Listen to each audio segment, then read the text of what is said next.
Santos. Aquí el filipino comienza con ganchos abajo. Opera la cara. Se va para Santos.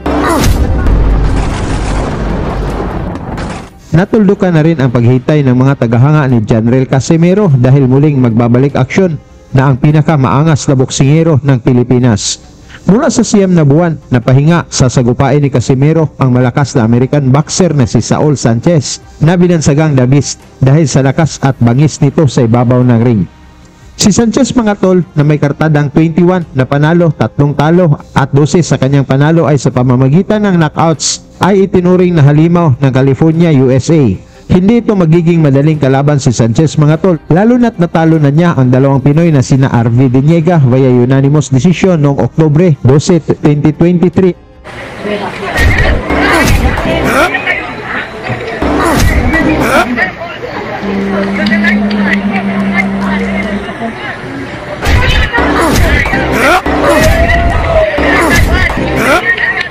At si King Arthur Villanueva noong July 17, 2024 sa pamamagitan din ng unanimous decision. Sa laban ni Sanchez versus Villanueva, lumabas na underdog ito si Sanchez mga tol. Ngunit nagawa pa rin niyang manalo kontra sa ating Pinoy. The Beast!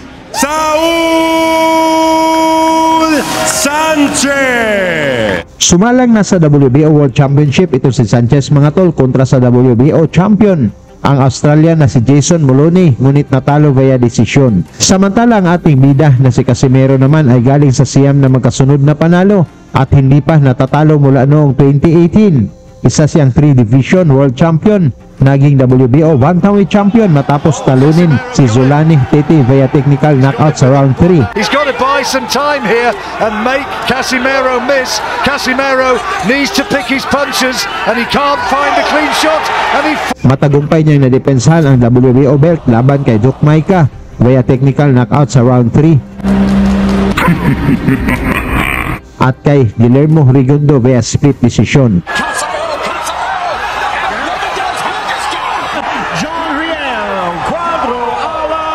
Matagal din niyang hinamon at inabangan ang tinaguriang monster ng Japan na si Naoya Inoue. Inoue! Wow, man!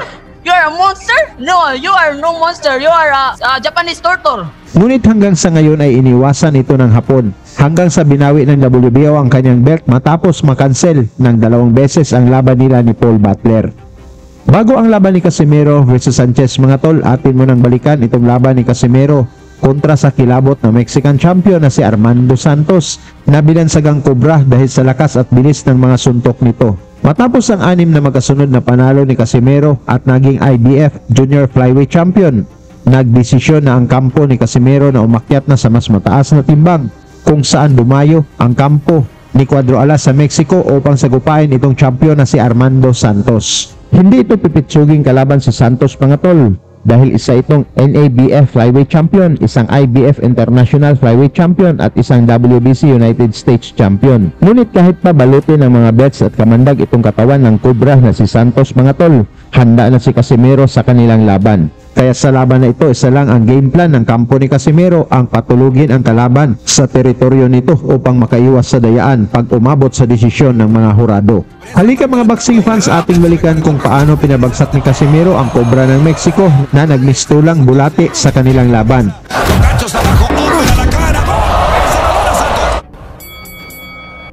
Sa pagbungad na unang round mga tol, sinalubong na kaagad ni Casimero ng mga malalakas na suntok ang Mexican Cobra kung saan napayakap ito pag tinatamaan. Pronto es el aparente round de estudio, utilizando un poquito el llaveo. Buena y izquierda-derecha por parte del filipino que, oiga, comenzó un montón de dando golpes ahí con un volado a la cara de su rival y no, se defiende hasta el momento el boxeador Armando Santos, que va a tener que meter el acelerador. Ay, lo puso mal a Santos y parece que la pelea no va. Creemos que ya asimiló sus golpes. Tiene la guardia muy bien puesta. Armando Santos lo hemos tenido también aquí en Fox Deportes, algunas peleas. Lo hemos visto que descuidaba su guardia, ahora lo vemos que está bien cerrado y sigue bloqueando los golpes fuertes de Casimero. Cara de su rival.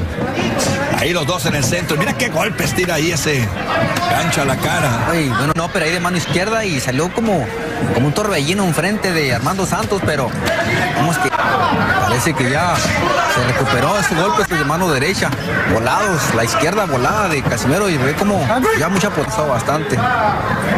Bueno, pues vamos a ver el Cobra. Sigawan din ang mga Mexican fans pag tumama ang mga suntok ni Santos, ngunit hindi natinag dito si Casimero. Los dos en el centro. Mira qué golpes tira ahí ese gancho a la cara. Ay, bueno, son frente de Armando Santos, pero vamos que no se ha recuperado Santos, como que está sorprendido, ¿no? Por tantos volados que le está conectando, le está lanzando Casimero y sigue lanzándolos. El upper también lo está conectando. Ahí vemos cómo remata con la derecha.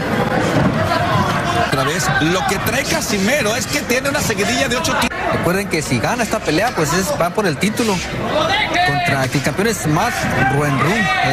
Pues tiene lo suyo, ya lo manda para atrás con esos volados de mano izquierda. El cuerpo sigue conectando a los Santos.